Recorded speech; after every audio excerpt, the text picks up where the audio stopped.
আসসালামু আলাইকুম রহমতুল্লাহি ওবারাকাতুহু। প্রিয় বন্ধুগণের কাছে আমি দুইটি বিষয় নিয়ে আলোচনা করতে চাই।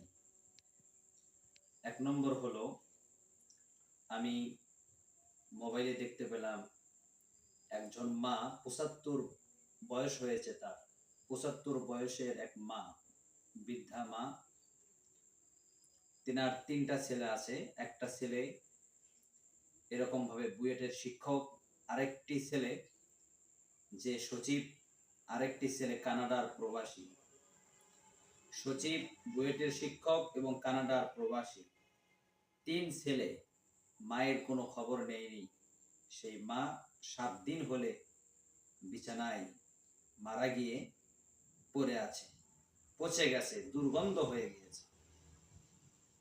ঈদ চলে গেল, কুরবানি চলে গেল, ওই সন্তানরা সেই মায়ের কোনো খবর নেয়নি। ওই সন্তান সচিব হয়েছে, তারপরও তার মায়ের খবর নেই। তার দ্বারা দেশের কখনো কল্যাণ হবে না, দেশের ক্ষতি হবে। ওই শিক্ষক, সে প্রকৃতপক্ষে শিক্ষক নয়। তার থেকে ছাত্ররা আদব শিখবে না, সে নিজেই বেয়াদব। এগুলো বাংলাদেশের অহরহ হচ্ছে। এর একটি মাত্র কারণ, আমরা আমাদের সন্তানদেরকে ধর্মীয় শিক্ষা দেইনি।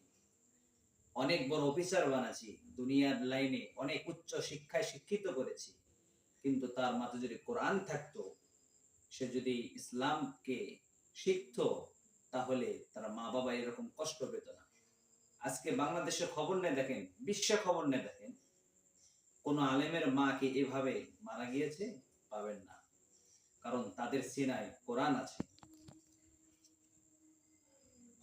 এই জন্য বলতে চাই, নিজেদের সন্তানদেরকে আদববান বানান, কোরআন শিক্ষা দেন, ইসলাম শিক্ষা দেন, আলেমদের সোহবতে পাঠান, আলেমদের সাথে বেয়াদবি করেন না। যারাই উচ্চ শিক্ষায় শিক্ষিত, যারা ইংলিশ মিডিয়ামে লেখাপড়া করে, আজকে তাদের মা বাবা বৃদ্ধাশ্রমে থাকে। একটা কঠিন অবস্থা, বৃদ্ধাশ্রম খারাপ, নিকৃষ্টতম জায়গা, সেখানে সন্তানরা যায় না। অনেক বড় উচ্চ শিক্ষায় শিক্ষিত, বড় বড় চাকরিজীবী, তাদের মা খুব কষ্টে থাকে, তারা খোঁজ খবর নেয় না।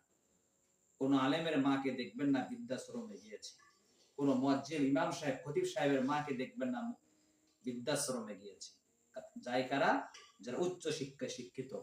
কি কারণে? তাদের ভিতরে ইসলাম নেই, তাদেরকে কোরআন শিক্ষা দেওয়া হয়নি। যদি কোরআন থাকতো এরকম হতো না, যদি ইসলামকে ভালোবাসতো এরকম হতো না।